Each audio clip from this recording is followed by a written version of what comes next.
নমস্কার বন্ধুরা, কেমন আছেন আপনারা সবাই? আশা করছি সবাই খুব ভালো আছেন, আমিও খুব ভালো আছেন। আমার চ্যানেলে সবাইকে আরও একবার স্বাগত জানাচ্ছি। তাহলে চলুন আজকের মেন টপিকে ফিরে যাওয়া যাক। আজকে কিন্তু আমি একটি টোনার বানানো শেখাবো, যা কি না যাদের মুখে ব্রণ রয়েছে বা অয়েলি স্কিন তাদের জন্য তো চোখ বন্ধ করে তারা অবশ্যই ব্যবহার করবেন। আর যাদের ত্বকে এসব কিছু নেই, কিন্তু আমাদের এই বর্ষাকালে কিন্তু বিভিন্ন রকম সমস্যা কিন্তু ত্বকের হয়ে যেতে পারে, তাই তো। তো এই সময় কিন্তু সবাইকে আমি বলবো এই টোনারটা কিন্তু বাড়িতে খুব খুব খুব সহজে, খুবই একেবারে বলা যায় যে কোনো টাকাই লাগবে না, ফ্রিতে তৈরি হয়ে যাবে। এই টোনারটা কিন্তু সবাই বাড়িতে বানিয়ে রেখে দিন এবং যখন যখন মনে হবে আপনারা ব্যবহার করুন। এটা কতদিন রাখা যাবে কি রাখা যাবে না বা কীভাবে রাখতে পারবেন সব কিছু কিন্তু আমি আপনাদের সামনে বলে দেব। তার জন্য কিন্তু অবশ্যই ভিডিওটা স্কিপ না করে কিন্তু দেখতে হবে। তাহলে চলুন ভিডিওটা স্কিপ না করে শুরু থেকে শেষ পর্যন্ত দেখতে থাকুন। ভীষণ ভালো একটি ইনফরমেশন কিন্তু আপনাদের দিতে চলেছে, একদম একদম স্কিপ করবেন না, তাহলে কিন্তু খুব ভালো জিনিস মিস করে যাবেন। তাহলে চলুন দেখে নেওয়া যাক যে কীভাবে আমি তৈরি করছি, কিভাবে ব্যবহার করছি, এছাড়াও বেশ কিছু ভালো ভালো গুণাগুণ। চলুন। এই টোনারটা বানাতে গেলে প্রথমে আমাদের আসতে হবে রান্নাঘরে গ্যাস জ্বালিয়ে একটা সসপ্যান বসিয়ে দিতে হবে এবং তাতে দিয়ে দিতে হবে 1.5 কাপ মতো জল। 1.5 কাপ জল দিয়ে দিলাম। এতে দেব একেবারে পরিষ্কার করে নেওয়া 10 থেকে 12টা নিম পাতা দিয়ে বেশ অনেকটা সময় ধরে ফোটাতে হবে। কিছু সময় নেড়ে দিতে হবে, তারপরে ঢাকা দিয়ে মোটামুটি 5 মিনিট মতো ফুটিয়ে নিতে হবে। তারপরে ঢাকা দিয়ে একেবারে ঠান্ডা হওয়া পর্যন্ত কিন্তু রেখে দিতে হবে।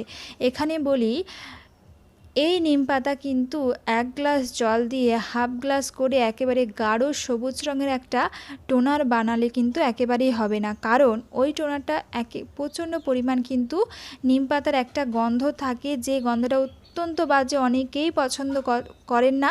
সেজন্য কিন্তু এই টোনারটা অবশ্যই আপনারা ব্যবহার করতে পারেন। তার কারণ হলো এই টোনারটা কিন্তু কোনো ধরনের কিন্তু গন্ধ কিচ্ছু হবে না। আর যদিও সামান্য গন্ধ হয়, তার জন্য আমি আরও একটা ব্যবস্থা বলে দেব, আপনারা কিন্তু ভিডিওটা দেখতে থাকুন। তো এই টোনারটাও কিন্তু যথেষ্ট পরিমাণ গুণাগুণ নিয়েই তৈরি হচ্ছে। একেবারে গাঢ় সবুজ রং করে এই টোনারটি তৈরি করলে তবেই কাজ করবে, এই টোনারটা কাজ করবে না, একেবারেই কিন্তু ভুল ধারণা। তো আমার জলটা ঠান্ডা হয়ে গেছে, আমি বেশ কয়েকটা পাতা ফেলে দিয়েছি আর 2টো পাতা রয়ে গেছে, যেটা আমি তুলে ফেলে দেব।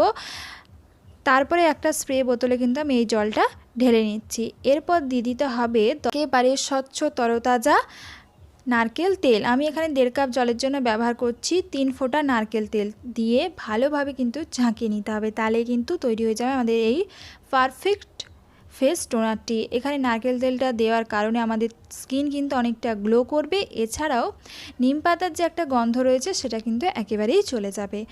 এরপর মুখটা খুব ভালোভাবে কিন্তু পরিষ্কার করে ধুয়ে নিয়ে চলে আসতে হবে, তারপর ফেসে এই টোনারটা কিন্তু ব্যবহার করে নিতে হবে। এরপর যদি কেউ চান তাহলে কিন্তু ময়শ্চারাইজার বা অ্যালোভেরা জেল ব্যবহার করতে পারেন।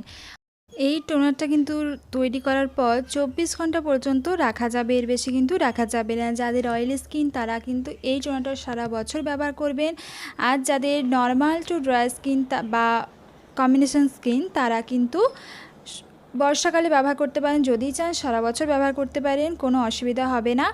একেবারে ফ্রিতে ঘরেই এই টোনারটা কিন্তু বানিয়ে নেওয়া যাবে। আর এই টোনারটা সত্যি কতটা উপকারিতা আপনারা ব্যবহার করলেই তবেই বুঝতে পারবেন। অন্তত এক সপ্তাহ ব্যবহার করে দেখুন, তারপর আমাকে কিন্তু কমেন্ট বক্সে কমেন্ট করে জানাবেন যে সত্যি আপনাদের ত্বকে কতটা উপকারিতা দিয়েছে এই ফেস টোনারটি, কতটা গ্লো হয়েছে সেটাও কিন্তু জানতে ভুলবেন না। দেখে নিয়েছেন তো কেমন লাগলো আজকের ভিডিওটি? যদি ভালো লাগে অবশ্যই কিন্তু একটা লাইক করতে একেবারেই ভুলবেন না। যদি না এখনও পর্যন্ত চ্যানেলটি সাবস্ক্রাইব করে থাকেন তাহলে ঝটপট সাবস্ক্রাইব করে পাশে বেল আইকনটি প্রেস করে দিন, এরকম নতুন নতুন এবং ইন্টারেস্টিং ভিডিও সবার আগে দেখার জন্য। আজকের মতো এখানেই শেষ করলাম। সবাই খুব ভালো থাকবেন, সুস্থ থাকবেন এবং শান্তিতে থাকবেন। Beauty your mind. নমস্কার।